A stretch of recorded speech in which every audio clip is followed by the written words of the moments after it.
Hi, good afternoon. I'm Mike Doran. I'm the director of the Center for Peace and Security in the Middle East. And we are honored today to be joined by Noach Hacker. He's the Minister for Economic Affairs in the embassy here in the Israeli embassy here in Washington. And he's come to talk to us about the economic constraints of Israel in time of war. We're extremely pleased to have him here. The Hudson Institute is shocked and horrified by what we saw on October 7th when hordes of terrorists from Hamas and Palestinian Islamic Jihad stormed out of Gaza and raped, murdered, and terrorized civilians in Israel and started this horrendous war. We want to do everything we can to support our ally because we strongly believe that this is not just Israel's war against Hamas and Palestinian Islamic Jihad, it's the United States' war against Iran. Thank you very much, and without further ado, I'll pass it to you, Minister Hacker. Thank you. Thank you. Thank you very much for having me here today. But before I talk about the main issue that I'm here for, the strength of the Israeli economy, it's mandatory that I say some words on the horrific attack of October 7th.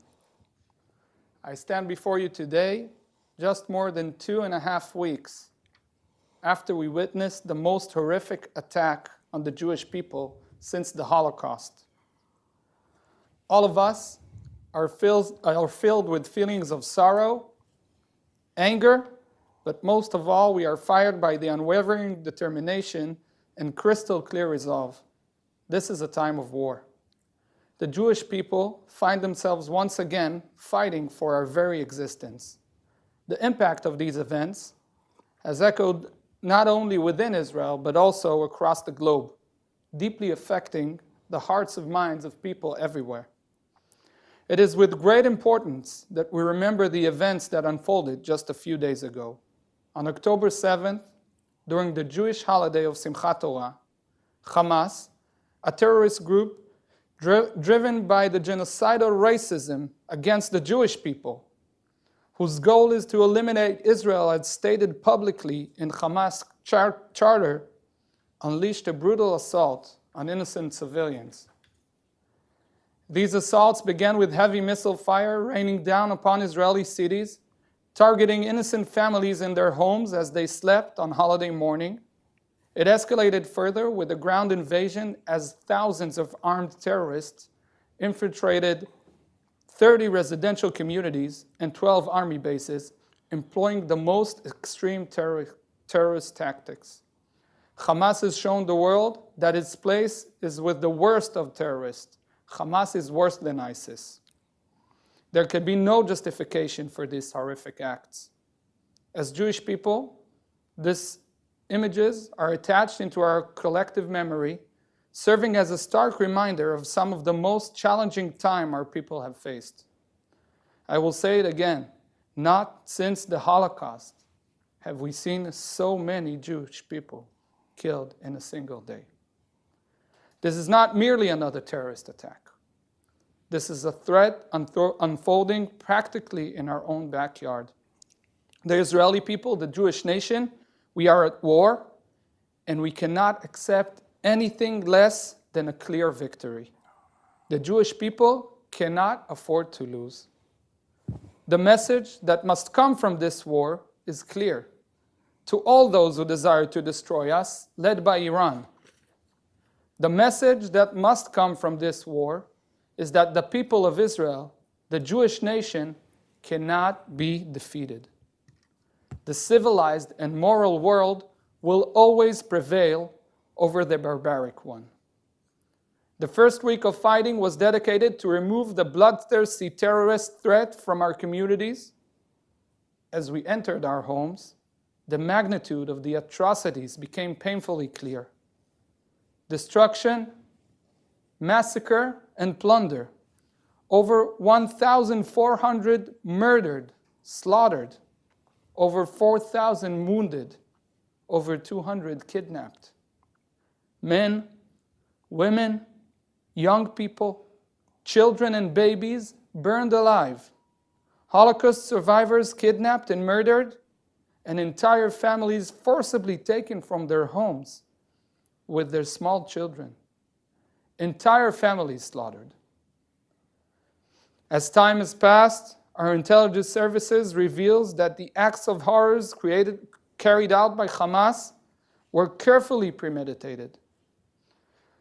On the war front, our primary objective now is to maintain our operational momentum and relentlessly strike at Hamas until the government and military capabilities of this terrorist organization are completely eliminated. IDF forces carried out limited raids in Gaza Strip last night as part of the operations for preparations of the next phases of the war. While the State of Israel is committed to making the efforts to mitigate harm to civilians, we must recognize the inexcusable method of Hamas, which prevents his own citizens from distancing themselves from harm and shamefully exploits them as human shields. The recent hospital bombing by Islamic Jihad is another testament of the lies and total lack of basic moral values of this terrorist organization. As we hear recordings from the horrible attack, while the Jewish nation prides itself of the number of civilians we saved, the Hamas terrorists call their families on their victims' cell phones to take pride in how many innocent lives they murdered. In northern Israel, we confront further threats from entities operating with the direction and support of Iran.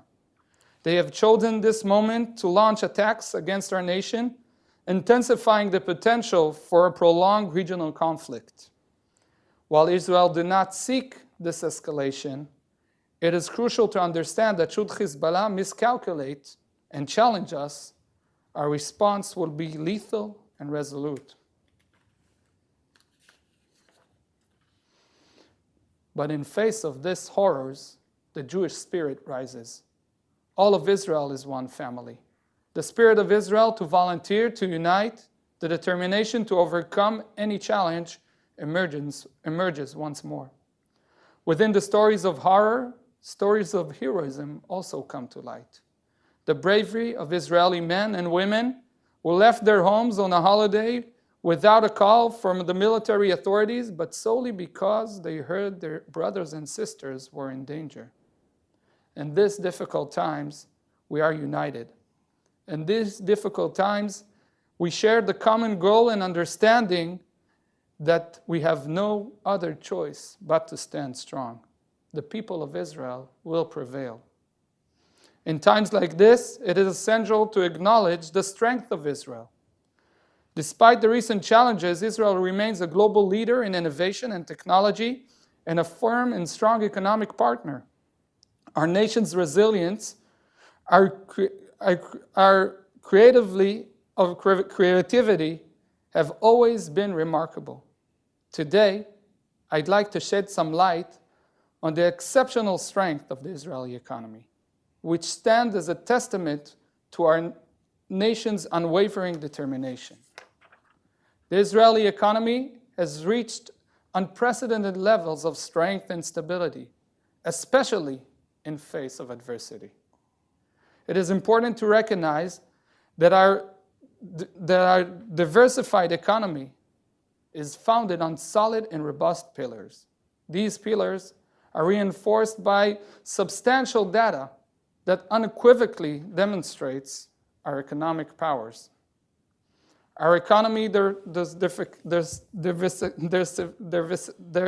diversification has been instrumental in safeguarding us during challenging times. It is a reflection of our adaptability and ability to thrive in various circumstances. Israel's economy enters this war very strong. In recent years, Israel enjoyed a budget surplus, with a budget deficit projected for this year at about 1.5%. The ratio of public debt to GDP is comfortably below 60%. And Israel holds substantial foreign exchange reserves about $200 billion, close to 40% of our GDP, as the central bank stated, are plenty in order to support the Israeli economy. This year, Israel's economy's growth was amongst the highest of the developed world, following years of impressive performance. These robust indicators are some of the most resilience we've ever had entering into such conflict. There is no doubt that this war will have fiscal implications. However, I mentioned Israel's economy is based on a healthy and strong economic foundations. When we consider the economic policies put in place to address the evolving fiscal demands in Israel, it's crucial to recognize our government's commitment to responsible fiscal management. Our foremost priority, when confronted with shifting financial requests, is not to hastily increase the deficit or accumulate additional debt. Instead, our initial response has been to harness existing resources efficiently, releasing them from the current budget, all with the purpose of financing the cost associated with the ongoing conflict. This approach underscores our dedication to wise financial planning and efficient use of available resources. By carefully relocating funds within the existing budget, we strive to minimize the financial burden on our nations and its citizens. It is our endeavor to ensure that we can meet the demands of the situation while maintaining the long-term financial stability and well-being of our country. While war will have impact on the economy, its current impacts primarily include increased budget expenses, decreased government revenues, and labor shortages in specific fields, specific industries. To bolster the economy, emergency government plans have already been set in motion. These include ensuring continuation lines of credit, postponing tax payments, expediting payments to suppliers, and offering grants to businesses to maintain their regular operations. It's crucial to emphasize that despite the challenges and difficult images, Israel's economies continue to function fully. Airports, seaports, export and import activities, and daily work routines persist.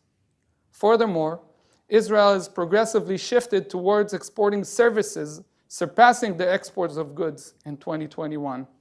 Many Israeli businesses, especially those in the high-tech sector, are accustomed to remote work and continue to collaborate with clients around the world.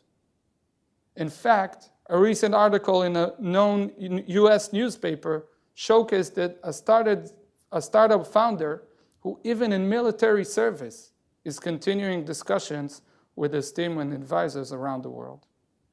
Looking ahead, historical data unequivocally demonstrate Israel's economic resilience. Despite significant security and economic events in the past, Israel emerged victorious, often exceeding expectation. To illustrate, during the 2006 Second Lebanon War, Israel's economy recorded a remarkable growth rate of 5.6%. The fiscal cause of the war, on the expensive side, of about 1% of GDP, was balanced completely in the following budget, and the debt-to-GDP ratio resumes its decline. Even in the face of global pandemic, Israel's economy weathered the storm better than most, with only 1.5% negative growth in 2020, followed by a strong 17% growth in the following 2 years. Israel's financial and banking systems remain one of the most stable globally, as evidenced by its resilience during past crises. Transactions continue to take place impeccably. Israel is a beacon of economic power in the Middle East, holding its position as the world's primary innovation hub. The most leading global corporations across various industries have chosen to invest in Israel's people. Investing in Israel was profitable before October 7th and will continue to be even more so in the days to come. In Israel, we have become accustomed to facing challenges head-on. It's part of our national spirit to believe that within every crisis, there is an opportunity waiting to be discovered. During these difficult times, extraordinary individuals are stepping up with brilliant ideas, demonstrating the strong spirit of our people. We already witnessed an incredible effort across the entire Israeli technological sector, with companies developing cutting-edge solutions to address both immediate and long-term needs. These innovative solutions range from connecting military personnel, supporting advocacy effort, and the Israeli cyber companies, some of the best in the world, are vigorously working to protect our assets and networks. Within this crisis, we also find the opportunity to strengthen the economic ties between Israel and our global friends. By doing so, we send a powerful message to the world that terrorism will not prevail. The economic resilience of nations facing these barbaric threats will only grow stronger. In the face of terrorism, it's Israel innovation that will emerge victorious. It's our resourcefulness that will triumph, and it's our economic strength that will prevail. Within this crisis, we also find the opportunity to unite. The U.S. support of Israel at this time is another sign of our strong partnership. The full strength of the alliance has recently been revealed in the interception of missiles that Iran's proxies fired from Yemen by the U.S. destroyer stationed in the Red Sea. The extraordinary support we received from other friendly nations has been truly unprecedented. We must recognize that the support might wane as they pass, and the memory of the horrors of Simchat Torah fades. Let it be known that the state of Israel and the people of Israel will never forget. We will continue to fight until victory is achieved, for there is simply no alternative. Make no mistakes, Israel is strong and powerful, but we are stronger and more powerful together. When we say and truly believe that Hamas is worse than ISIS, the only acceptable course of action is to eliminate this threat from our backyard. This is a war between good and evil. These terrorists must be confronted. It is our duty to act and achieve a clear and decisive victory. Your unwavering support will make us stronger and more powerful in this moral and rightful challenge. This is a time for us to come together. Do not underestimate the resilience of Israel. I am deeply grateful for the opportunity to address you today and share our nation's economic resilience and strength. In the wake of the terrible events of October 7th, we are presented with a unique opportunity. Let us come together, turning the horrific tragedy into a force of positive change. The very essence of our response can serve as a testament to the enduring strength of the moral world. By joining forces, we can transform this tragedy into a force of good, showing the world that morality and unity prevail over darkness and terror. Let us stand together and affirm that the moral world emerges from every conflict, not weakened, but stronger and more powerful. Thank you.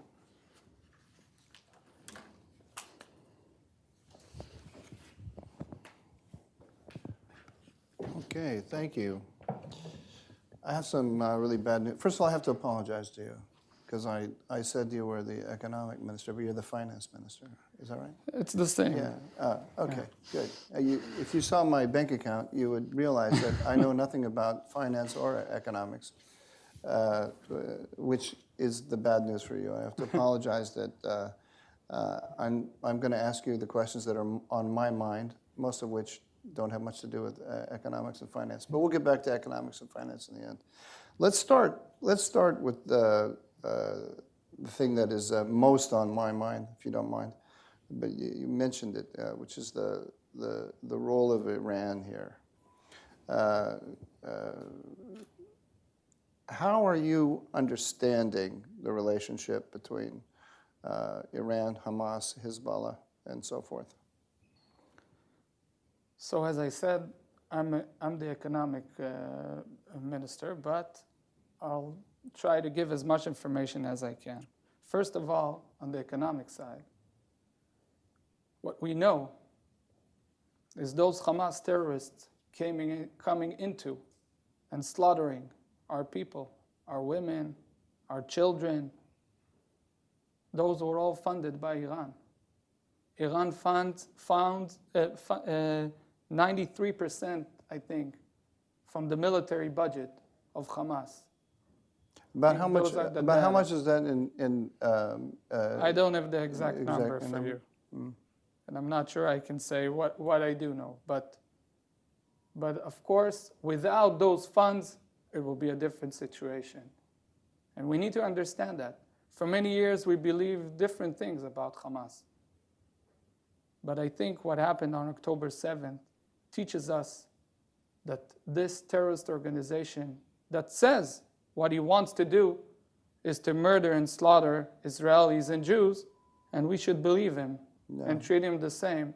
And when you see Iran threatening, funding these organizations, and trying, as I said, by using its proxies around the region to escalate this conflict and bring it into a regional conflict, I think it tells the world also something about Iran and its objectives. Absolutely. And I think that's something Israel knows for a long time. But I think that's something that now everybody must recognize.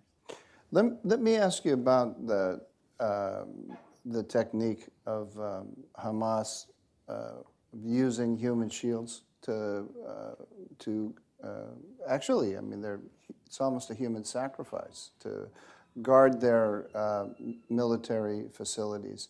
We all know now that Shifa Hospital sits on top of the command and control facilities of Hamas.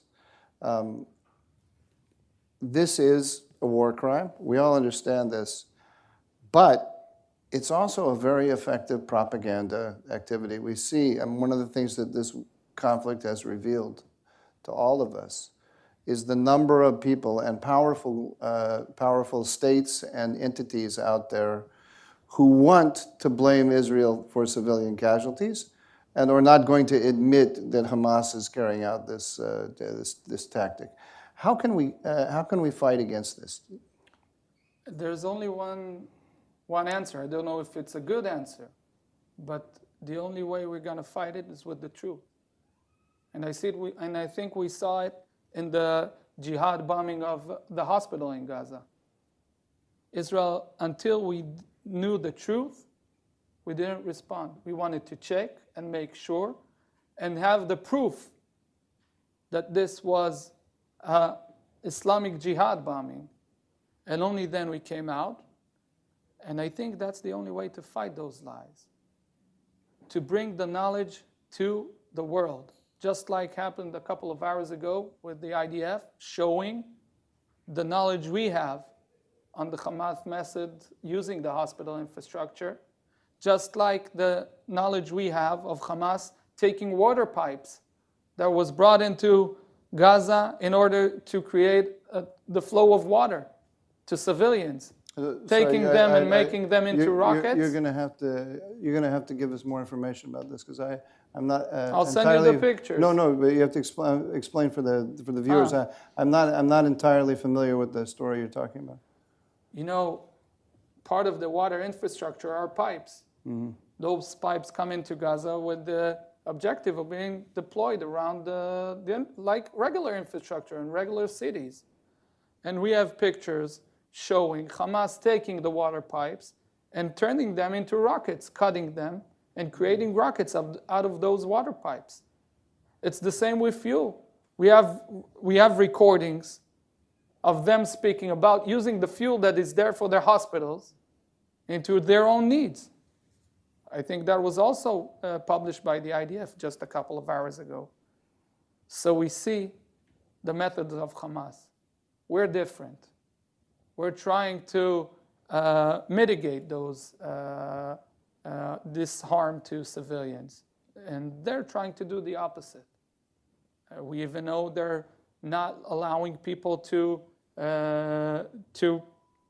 go farther than the places the army indicated that it's going to attack. Think of it.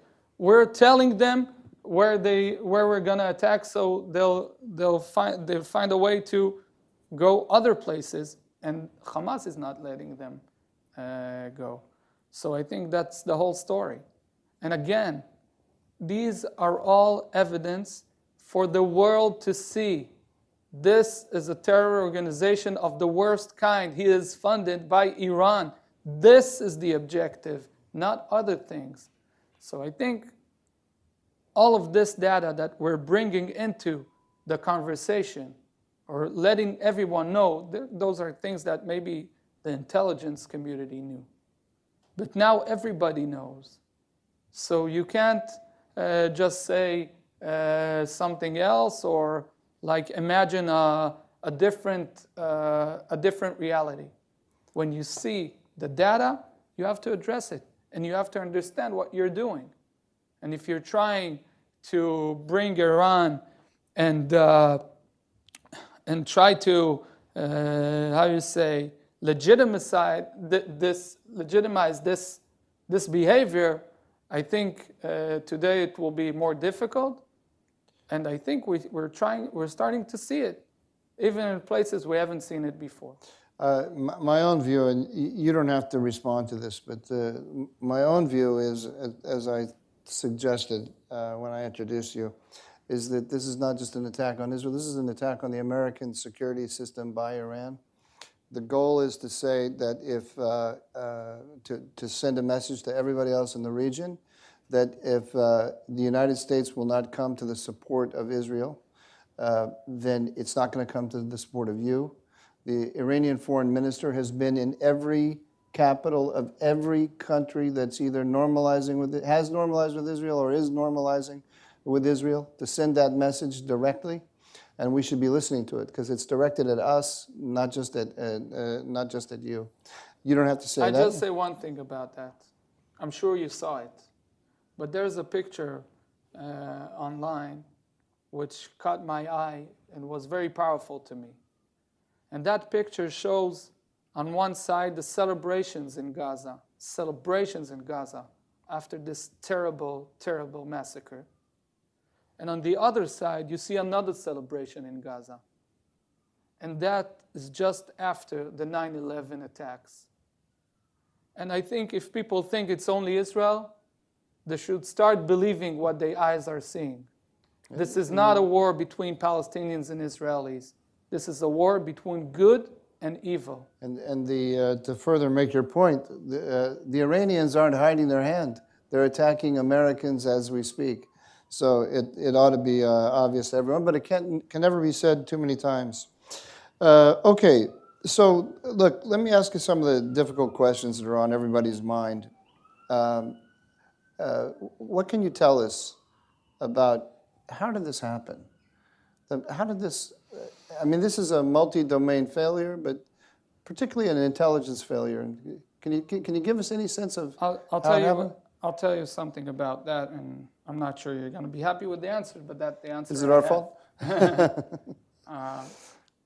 First of all, we are still very close to the attacks and are very focused on the current objective to win the war, and a decisive win. So that's our focus. We're obviously making the necessary investigations in order to make sure that everything works as it should. But that's on the operational side, not on the public side. On the public side, I am sure and confident that will be, and I think it was said by everyone in the system, from the IDF and the political leadership, that we're going to check everything and investigate everything, and we'll have answers for every question. You have to understand, any question you have, Israelis multiply it by Yeah. 1,000. It was a very hard thing for us, but now we're very focused. But after that, of course, we're going to get to the questions, and they're harder than the intelligence. It's not only the intelligence. That's part of it, but there are very difficult questions. All right, let me ask you another question that is a little bit outside of the finance ministry's responsibilities, and that's anti-Semitism. Now, I'm not Jewish, but for some reason I'm always surrounded by Jews. My children tend to believe that Israel is a huge country because everybody they know is Jewish. So I'm a little bit more sensitive to anti-Semitism than your average goy. But I'm shocked. I'm totally shocked by what I'm seeing. I'm shocked by it on the left. I'm shocked by it on the right. I'm shocked by the number of people I see in the world who are clearly, you saw the professor at Cornell, I'm sure, who said when he saw what happened on October 7th, he was exhilarated. Those were his words. I didn't realize that I was walking with so many ghouls surrounding me. Do you have, I'd be interested in hearing anything that you have to say about that, either as an official or just as somebody who's wearing a kippah. I'll split it just the way you asked the questions. I'll say the official side and then the personal side. The official side is that we're very concerned. And we bring that up at the highest levels between Israel and the American administration. We see it as a very big issue. I can tell you this past 2.5 weeks, I've been talking to Jewish communities around the U.S., and they're all very concerned. Then there's not one community that didn't have this conversation with me. No, when they I don't think people are aware. But I was talking to a friend of mine who's Jewish, because I have all these Jewish friends. Who was it? Ismail Haniyeh announced a day of rage a few weeks ago, shortly after the attack. And every Jewish school in America shut down on the day of rage, every Jewish school. So you got Jewish kids at home because there are fears they might be attacked. I don't know that people wanted to talk about this that much publicly, but that's very concerning when you can't be in the United States. You can't go to school because a terrorist in the Middle East announces a day of rage. As I said, we're very concerned. I can tell you that my kids, they go to a Jewish school in Maryland, and others were closed, but that one specifically was open. But we're very concerned. And I think, now it's my personal opinion, that there's a reason why Hamas videoed the attacks. You know, people, when you do a crime, you try to hide afterwards, right? No, they find it exhilarating. Yeah. I think what they try to do is create a fear not only within Israel, but with the entire Jewish community and the entire Western world even.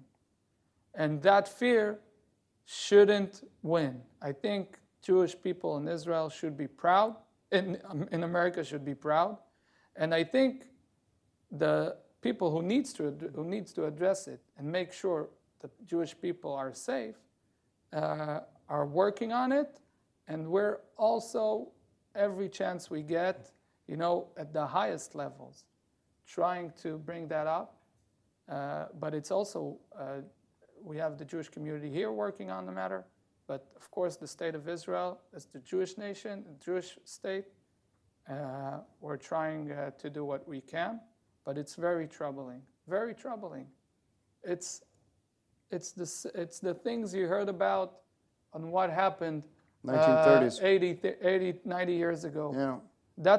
These are the things, the sites of October 7th and the anti-Semitism that we're experiencing. People maybe thought it was over, but just as we now understand that Hamas is Hamas and not another thing, and Iran is Iran and not another thing, we should understand the problem with anti-Semitism and address it, just as it is, not as we hope it would be. And I think this event will create a very big change in a lot of things by showing the world exactly the truth and not some kind of optimistic view of things. But here again, I think my view is that it begins with the Jews, but it doesn't end with the Jews. A gun that can be turned one way can be turned the other way. Once they realize these people who are trying to flex their muscles all around the world, once they realize that they can do it on this issue, they're going to do it on other issues. And we, the United States, we're not safe from this. We got the kind of surprise that struck you can strike us. I don't think we learned the lessons after 9/11 of what's possible. I don't think our imaginations are dark enough to think about the things that could be coming at us. Yeah, I don't know if you have a reaction to that. But. I don't have a reaction. I'll just tell you that, in Israel, we experienced October 7th after experiencing the Yom Kippur War, which is also a big surprise, which shows us that human nature is to try to imagine things in a better way than they truly are. And I hope that what happened to us on October 7th won't repeat itself in the future. Okay, let's talk a little bit about your northern front, because Hezbollah is up there. They've heated up the border. The message, as I read it, is if you go in on the ground in Gaza, they're going to heat it up even further on behalf of their dark overlords in Tehran. Is that how you're reading it? As you said, it's not Hezbollah deciding. It's Iran orchestrating this event, and people need to understand it. And I can tell you, I was in charge of the Israeli defense budget for many years in the Ministry of Finance. And the IDF and the Israeli power is not built only to address Hamas. We are very strong, and we know how to deal with every threat. And I think the Lebanon people knows it, and I'm not sure they want the escalation as much as Iran and Hezbollah want it, because they understand what it will mean when Israel will be forced to act because of them starting a war with us. Because they, just like Hamas, hide their military facilities behind apartment buildings and hospitals and schools. It's the same methods. You see the same methods. And we were not allowed, after what happened on October 7th, we're not allowed to believe otherwise. We're not allowed. The days of imagining the best are over. We need to see the reality. And it's the same methods, the same tactics, the same funder, the same decision-making process, right? We had, I think there was the U.S. that published here a couple of days ago that the terrorists of Hezbollah were trained in Iran. It's the same method, the same training. We need to understand what we're dealing with, and Israel is very strong. And as I said in my words before, if they make the mistakes of miscalculating the situation and thinking that we're not going to react in some way, I can tell you our response will be very decisive. I'll tell you, I disagree with you on one point, which we discussed about before. You say that Israel's ready for everything. From a military point of view, I believe that to be true. But I don't think you or we, the United States, have developed an answer to this very effective propaganda campaign to depict the war as a war of the IDF versus Palestinian children or the IDF versus Lebanese children. It's incredibly effective. You mentioned the hospital in Gaza, because I follow the propaganda war pretty closely. I follow the propaganda that comes out of the IRGC and associated channels, and they were on top of that like that within seconds, literally seconds, all around the world. The story was Israel hit the hospital, 500 civilians were killed. Now you and I know that when a bomb drops on a hospital, you don't know how many people died until days, weeks afterwards. First of all, it didn't drop on the hospital. It dropped in the parking lot. Secondly, they hadn't even started counting. But that story went around, and we had heads of state, people with very significant reputations, Western media organizations, broadcasting that information. And I have lots of friends abroad, and even some in this country, who are not sure, or are sure that it was Israel that bombed the hospital and 500 people died, or people who are not sure.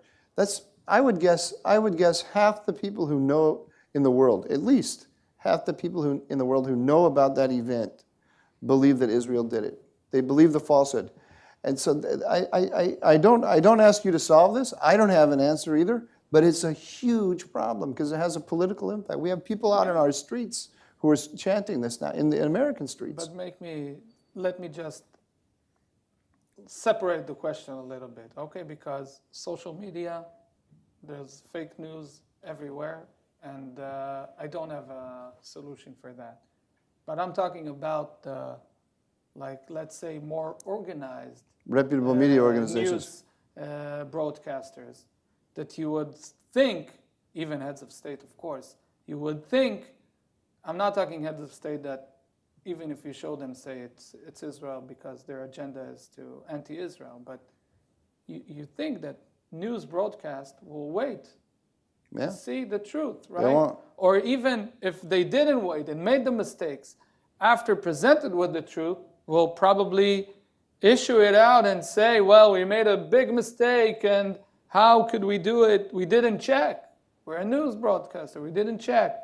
Even that, in some places, you don't see. So I think maybe, as you said, something's coming out that is not the truth or fake news, but something in people's hearts that maybe raises their feelings against Israel, and they're trying to use what they have against us. But we're the Israeli people, and we're not going to stray from the truth. We're going to tell the truth, we're going to check it, and then we're going to issue it out. I know it doesn't do the best things in social media era, but we're committed that everything we issue out will be checked and be the truth. I think that's the most important thing. We knew, we had an opinion about what really happened just after it happened. Yeah, we know where we're bombing or not. But we wanted to have the proof because we knew people won't believe us. And then even when you have the truth, people still. That's the thing that bothers me, and I don't have an answer for it, but it's something that has to occupy us. Well, I think we've gone over time. So let's bring this to an end. But before I do, let me just ask, is there anything that you want to talk about that we didn't touch on? No, I think we're okay. I think the message that must come out of this is that not only is Israel strong coming into this conflict, but we need to make sure that we come out of it even stronger. Those who did this to us are trying to make us weaker, not only Israel, make the entire moral world weaker. And we should show them together that we'll come out stronger and they'll be defeated. I think that's the message that should come out, not only in words, also in actions. I agree with you totally. I wish you all the luck in smashing them. Thank you. Thank you.